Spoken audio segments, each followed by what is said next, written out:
Hey, we finally hit the trig in trig, which is kind of neat. Today we're going to be looking at angles and radian measure.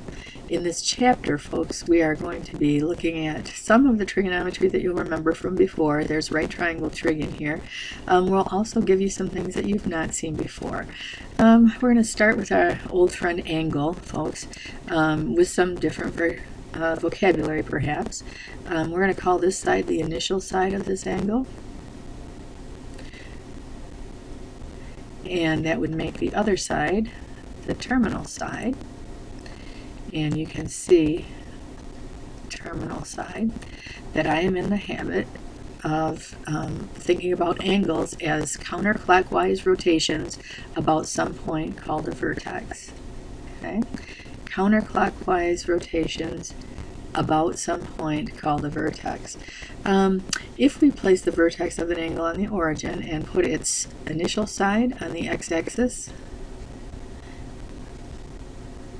that angle is called or said to be in standard position.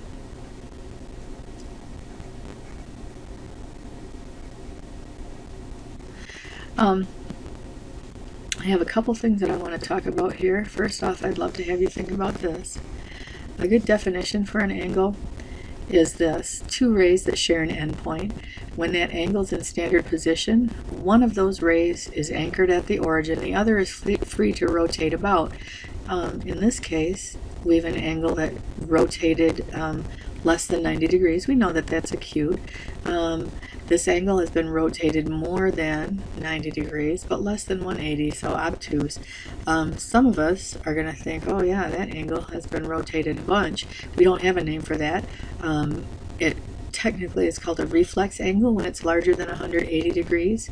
But you'll notice that all of my rotations went in the counterclockwise direction. Positive angle measures mean we went counterclockwise.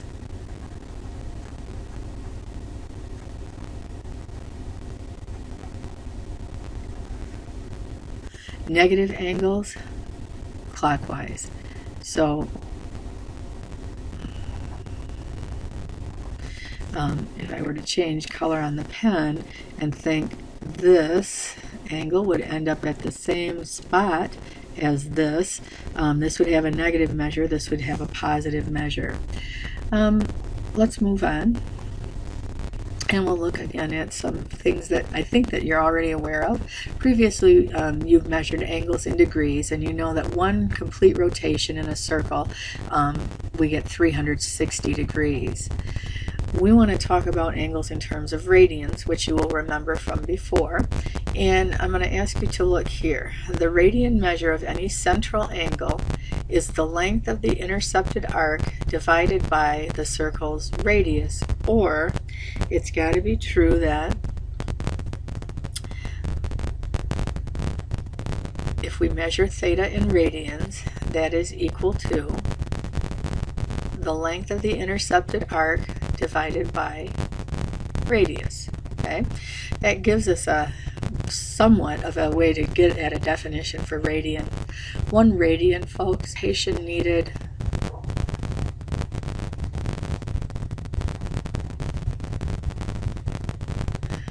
to intercept or cut off an arc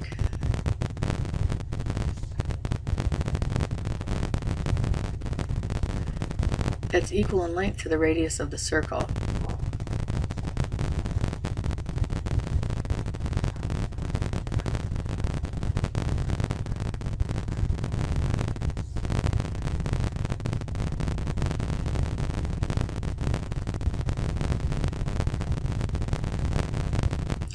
So, if you think about that with what we've said, we know that one complete rotation in degrees is 360 degrees.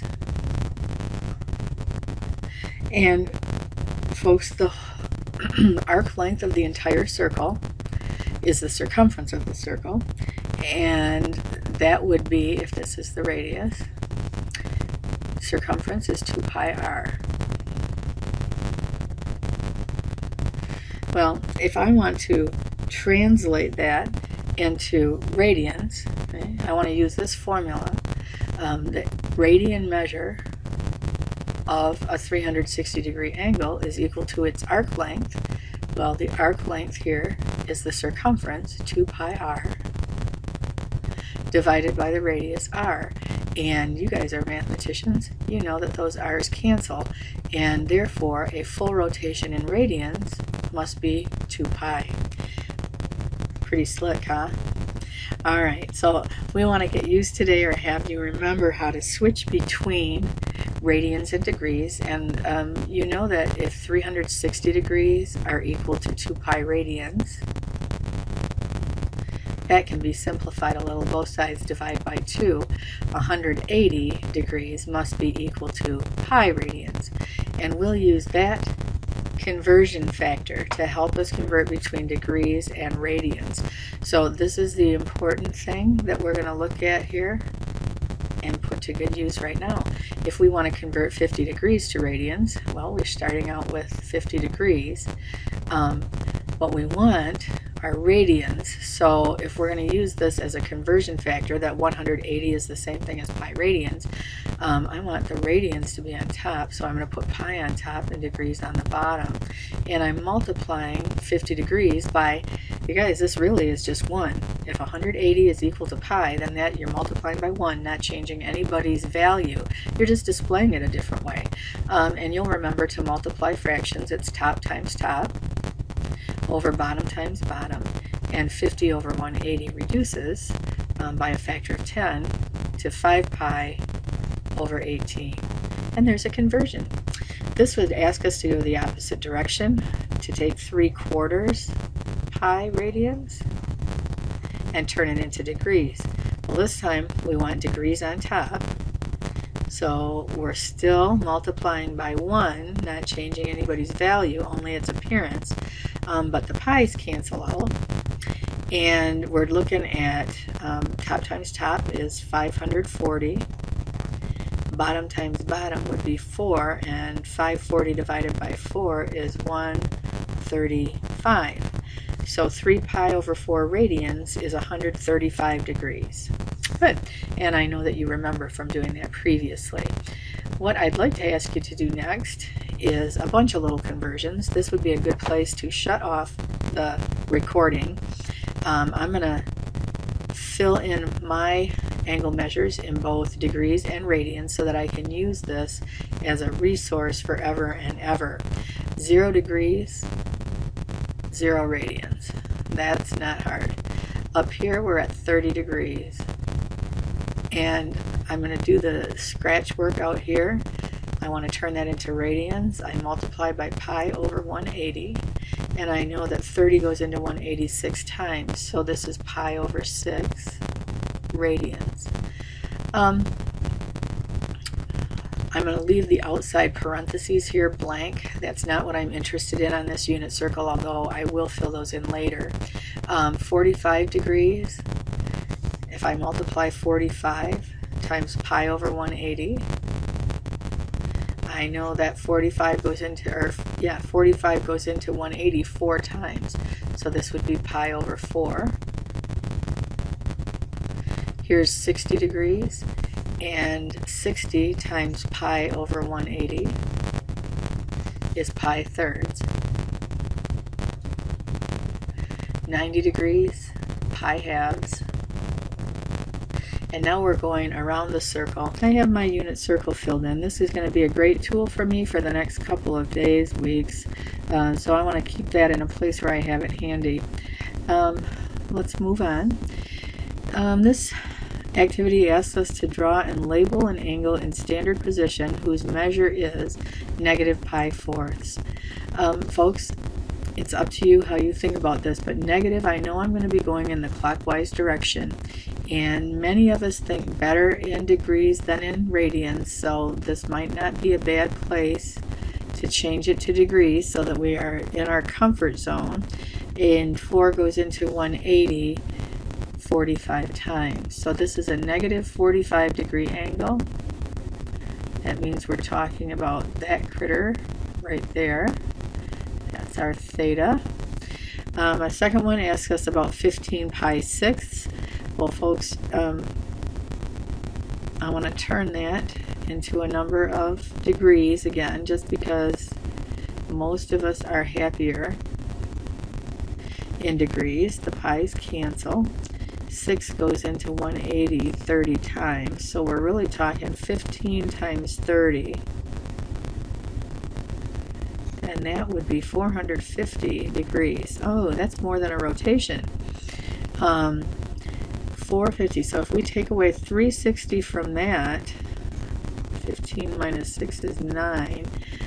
We have to go more than a full rotation. So here we go. There's the first one, and then we have to go 90 degrees beyond. More than a full rotation there. Good practice. All right, let's look at our last example or activity problems here. Suppose it says we rotate the terminal side of this angle another 2 pi degrees. Well, 2 pi degrees is a full round, so if we went all the way around here again, we would have done that. Its measure would be, well, we just added 2 pi radians to this, right? So 2 pi, well, you can't add fractions unless they have the same denominator. 4 times 1 is 4, and 4 times 2 pi is 8 pi. So I just made my 2 pi over 1 into a number of pi fourths. Now I can add the tops. 11 pi over 4. Its measure, 11 pi over 4. Two angles that share a terminal side, such as these two, are called coterminal for obvious reasons. Co is sharing, and they share a terminal side. Coterminal angles. Find a positive angle less than 360 that's coterminal with. Okay, we got to be in the range 0 to 360, and we want to be coterminal with 400. If we subtract 360 degrees from that 400, we will get 40. So a 40 degree angle is less than 360 and is coterminal with 400. Now we're looking at a negative angle. We want to get into between 0 and 360, and to be coterminal you have to be a full turn from this. So let's add this time a full turn. Adding a full turn. 5 minus 3 is 2, and 3 minus 1 is... So a full turn away from a negative 135 degree angle. One full turn away from that negative 135 degree angle puts us at 225 degrees. So that answers our question for us. We're less than 360 and positive. So 225 degrees would be coterminal with negative 135. We left some... It wouldn't be right, folks, if we didn't ask you to think about some radian measures. And we want to be within the first 2 pi radians. Well, we're going to get used to doing this in our head a lot. I need to have 1/6 of a pi to look at this one. So if I put that as something over 6, multiplied by 6, that's 12 pi over 2. So if I take away 12 pi over 6, take away 12 pi over 6 from this, I'm going to end up at 5 pi sixths. That's coterminal with 17 pi over 6. What we did was subtract a full rotation.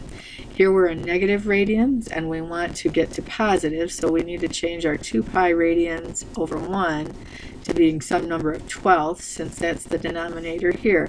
Multiplying by 12 on the top would get us 24 pi 12ths.